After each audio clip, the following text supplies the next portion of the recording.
Yeah, g'day guys. Welcome back to Luke's Fishin Mission. Thank you so much for tuning in. Thank you so much to the Ultimate Pro Crab Pots for hooking me up. Thank you, Jay. Jay, he said to me, Luke, you do some great videos on your YouTube on crabbing. You get some great crabs, but you got some bloody terrible pots, mate. Mate, I couldn't have agreed more. They were the cheap and nasty. So he's hooked me up with the new Aussie Gold 800ml size Ultimate Pro Crab Pots. So they come in a 900ml and a 650ml Ultimate Traveller. These are the recently released 800ml size. So that being a little bit smaller, they'll fit in your gullies a bit better. They tuck away in your nooks and crannies, yet they are super heavy and heavy duty, which is very, very important. Where I am in Mackay, we've got really big tides, a lot of water movement. Around our full and our new moon, we can have 6 to 6.5 meters of brunt. So these are going to be great to get down in that flow and stay on the bottom. But if you come in and have a really good look, you'll see that they're super heavy duty, really heavy duty mesh. This is the retractable cord here. Obviously you get your crabs in from the top, but if you look down, you'll see a super heavy duty reinforced bait bag. Your bait obviously comes in from the other side, but that's quite heavy duty. So when your crabs are gnawing away at your bait, it's not going to wear through that as quickly. So really, really quality.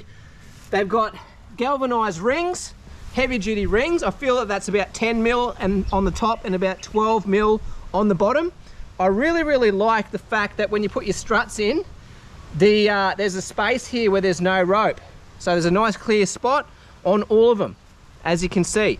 So in my old pots, that rope continued to go all the way around. So you'd often get times would be over some rope, and then obviously the rope, as well as the width of the ring and the fact that they were plastic, not PVC, sometimes that would split your struts, which isn't ideal. So it's really, really well thought out, leaving that gap. The struts fold away, so they're retractable.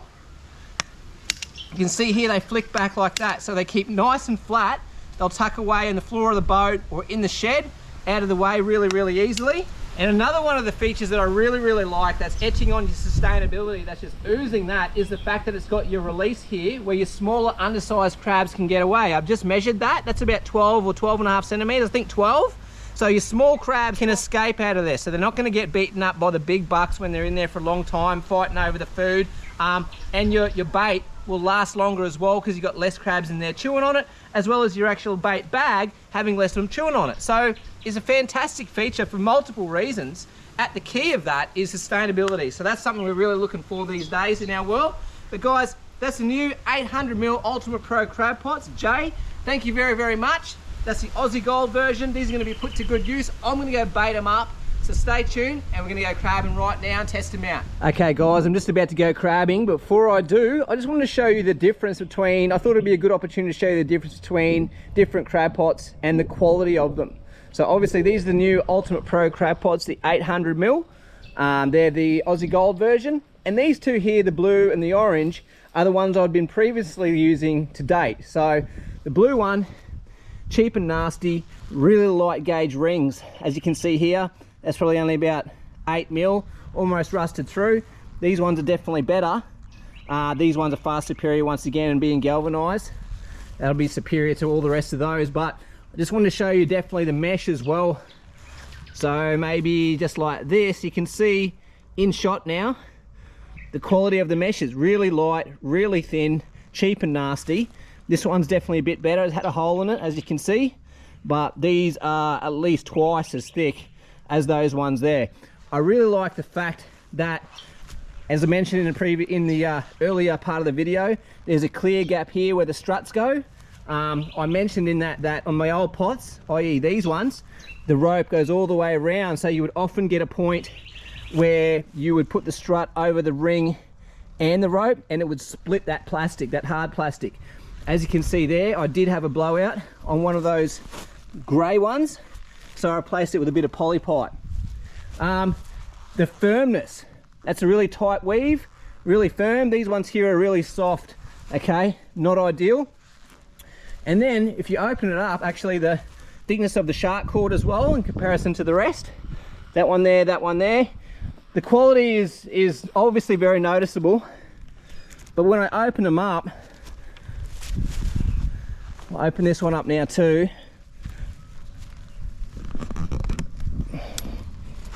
You'll see this one here, cheap and nasty. There's no bait bags in there at all. This one here does have a bait bag, but you'll see there's 2 cable ties there. There's about 4 cable ties over there where it's lighter gauge or it's lighter diameter mesh, so the crabs have been chewing on that. This is obviously brand new, but look at the difference. Once again, really, really thick. That's going to last a hell of a lot longer. These heavier duty pots are going to be fantastic for the larger tides we get here in Mackay. I love this again, what I mentioned earlier about that release, but yeah, I'm just about to go soak my 4 of these. But yeah, I just wanted to show you the differences. Got some beautiful little Nenagai, grunter, sweet lip. I've got 3 going in some of these and 2 in others. So I like to have a good amount of bait in the pots, especially when you soak them overnight, which I may well do. But yeah, this is primo. Good pots, good bait, good tides. We've got really a lot of run. We've got like a 5.5 meter high and a 0.5 meter low. So a lot of run. It's when I like to fish crabs, big tides, especially around the full and new moon, and especially after a bit of rain, which we've had too. So let's do it. Love getting up the creek at low tide, being the first one up here. Problem is, a few sandbars. Got the pots beautifully there, sitting, baited up. Time to soak them. Got to watch doing this in croc waters, obviously. I'm in sort of knee-deep water at the moment. And tide's coming in, so I won't have to wait too long. I probably should have just stayed in the boat. But I'm impatient like that, you know. Okay guys, well I've come downstream a bit. Gonna put my first pot in. I always like to turn around against the flow. I've mentioned that in previous videos, against the flow, so I can control my speed coming in, work up against it. Then I'll cruise up to the front, grab the mangrove and tie up. Drop one in. The tide isn't ripping yet, but it sure will later. We've got like a 5.7 high down to a 0.5 low. So we've got 5 meters of tide tonight. I love crabbing on the big tides. Stirs the crabs up, they move around. And this is where I'm putting my first one. I always like to tie my rope up nice and high. Okay. It's nice that the tide's not ripping. I'll be able to just place my pot where I want it. First cab off the rank is this guy.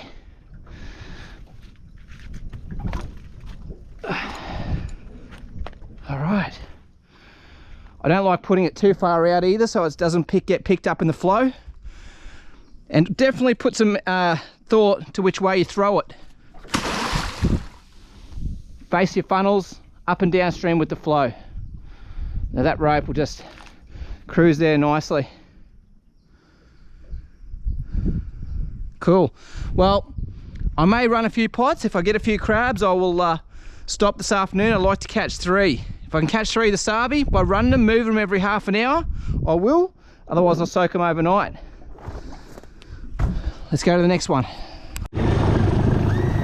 Keeping the motor up a little bit because it is shallow. It's only 0.7 deep here, and the big Loran's telling me. Oh, there's a pot in there. But this tide is going to start fair ripping very, very soon. It's good to get the pots in before it starts to do that. Obviously enough water to get up here,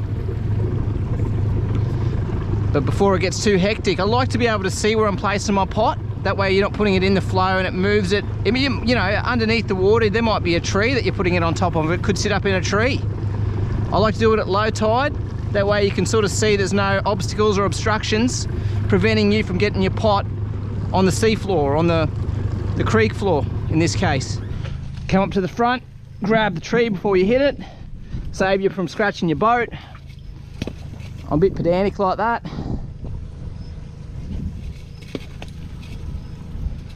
Okay.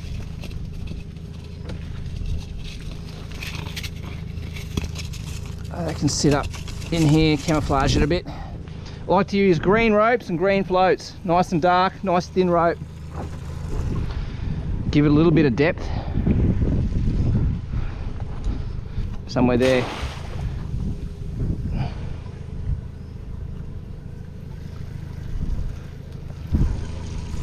You would have seen in previous videos that I like to use a tarp. I like to keep a relatively clean boat if I can. I don't crab a lot. mainly lure fish, so I hate a dirty boat. I put a tarp down, all the crab guts, and there's more so when you're checking them, all the mud, leaf litter and stuff like that gets caught up on the tarp. So what I like to do. And then when you're checking the pots, and I'll go through this later, the electric motor to help keep you in position is fantastic while you're processing the pots. Otherwise you'd usually have to throw up an anchor, especially when you're solo doing this by yourself. Righto, come in and drop the last pot. There's a nice little gully in here, as you can see. And I'll tie up this way. Oh, there is a rope. Oh, this rope's actually been cut. I hope it's not someone cutting people's pots, because that's just a dog act and there's too much of that stuff going on. But you can see the rope and it cuts out there just before the water. I literally saw a green rope up there too, 100 meters up, that was cut as well. I hope someone's not coming in here cutting pots. That's just dog. Well, I know there's not a pot there, so I'm throwing mine in. This is the same spot last time I saw a pot, and I was going to come put mine there, then I seen a rope and decided not to. Give people the respect, space them out a bit. If someone's in that spot, doesn't matter if it's your favourite spot, you just don't jump it on someone else's pot.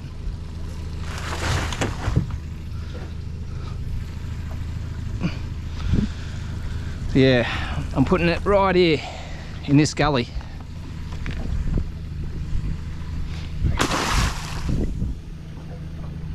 Righto, all 4 pots are in.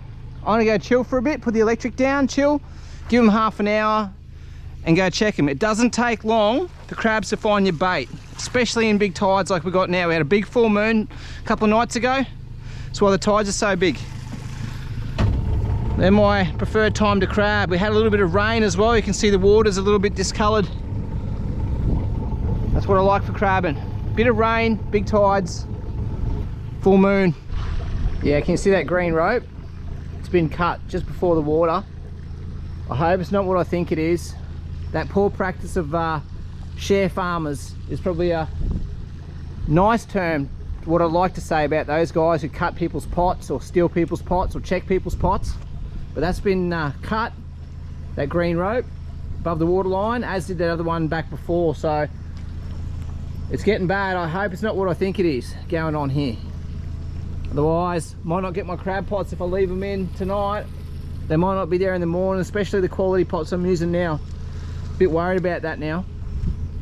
Hopefully I'll get a few crabs this afternoon. I won't have to leave them in.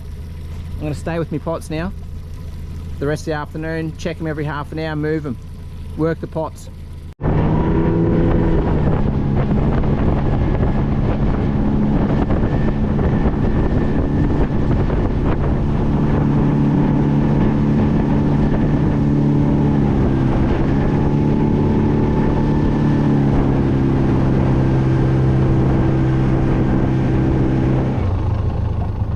Rightio, I'm just going to come up on my first pot, just going to give it a quick check. It's been in about 40 minutes, I reckon. Tide slowed down a little bit. See if there's any crabs in here. Right, knock it out of gear. Come up the front and grab the tree before I bang into my electrics or me, electric motor or me active target. Ooh, there we go. One crab in there. He's undersized. I'll tip him out, keep going. Guys, coming up on the first pot now. I was going to work them yesterday, but in the first hour or two that I did that, I didn't get any crabs. So a few of the pots I have moved since I placed them last, and you'll notice the colour of the water. We had 150 to 200 mils of rain overnight. So that's why the water is significantly different to yesterday. She's chocolate brown. Pot's still here, which is good. The fresh is always a good thing for crabbing. It stirs them up, they get on the move. When they get on the move, they burn energy, they eat more. So, I changed this position of this pot from yesterday. It was just downstream. Let's see how we go with this. But yeah, a lot of rain overnight, guys. A lot of people sort of go crabbing after the rain. It stirs them up, flushes them out. The crabs don't like the fresh. Oh. Put the electric down and spot lock myself so I can process them.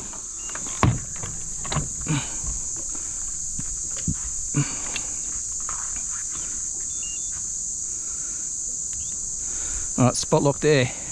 Alright, come on. Please be some crabs in here. Oh.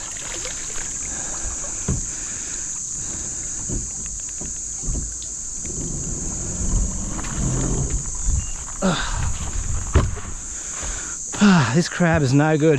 One crab in there, it is a buck, but it's undersized. It's got to go back. Not a good start. None from one.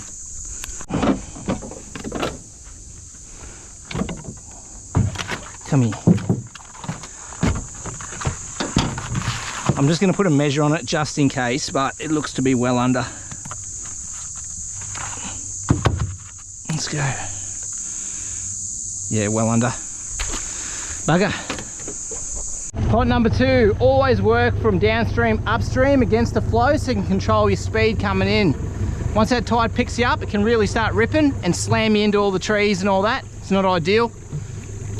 Alright if you've got a bush bash of a boat, but I like to look after my stuff. Don't want to bang any of my electronics. So just like that, nice and gently. Come on, please be crabs in this pot. None from one. I was freaking out for a little bit. I couldn't see the float there for quite a while.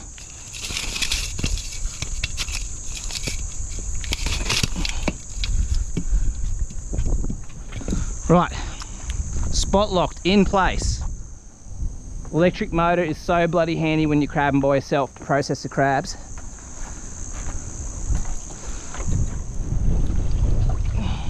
Wow, nothing. Third pot, it's not looking good. None from 2 pots so far. This is the third pot, come on. I love a couple of crabs for dinner. Be Christmas lunch maybe even. Gotta get them first.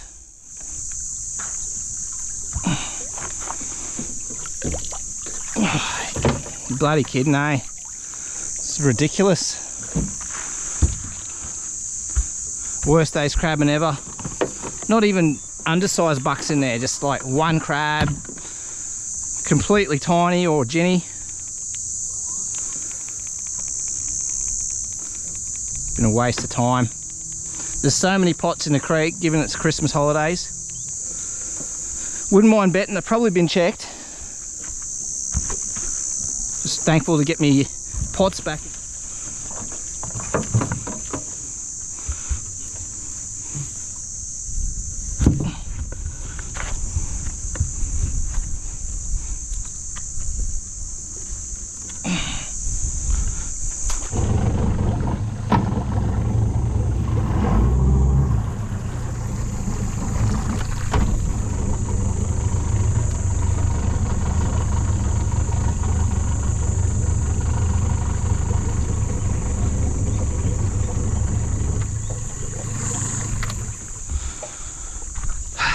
Last pot, feeling pretty deflated right now. You go to all that effort, eh, and it's just empty-handed.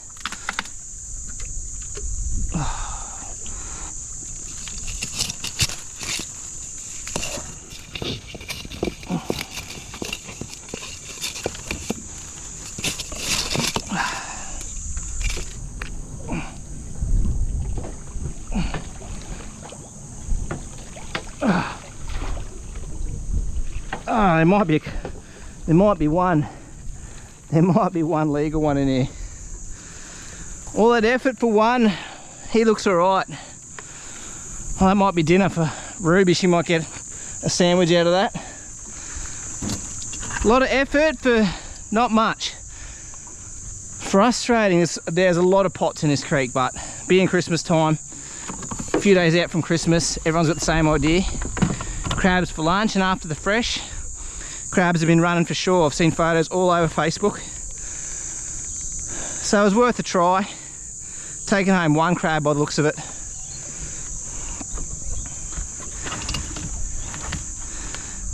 There's 3 crabs in there, but one legal, I reckon.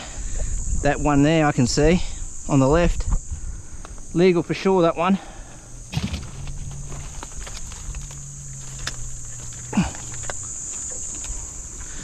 You come here.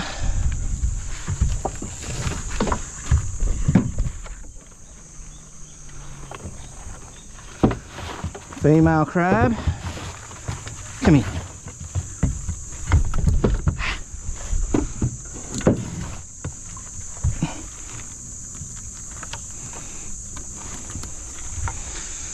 Tell a female from the round carapace there, and the bucks have a pointy carapace, or underside of the carapace, I should.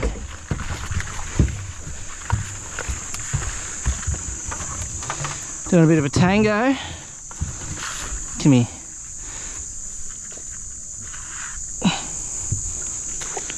This one here should go legal.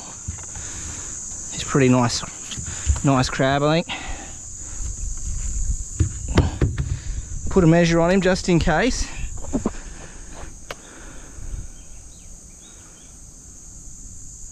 Yeah, he's just legal, about 1/2 centimetre. All that work for one keeper. Sorry Dad, not bringing you any crabs at Christmas time.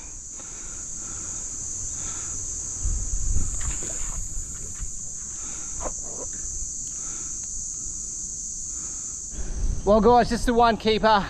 The plan was to get a few for Christmas lunch. Apologies, a bit of a letdown there. Just the one. I'm pretty disappointed. You go to all that work, you bait the pots, you run the pots, you leave them overnight, you wash the boat the first day, you come back, you check them, you wash them again the second day. There's a lot of process and preparation goes into crab, and it doesn't always go your way.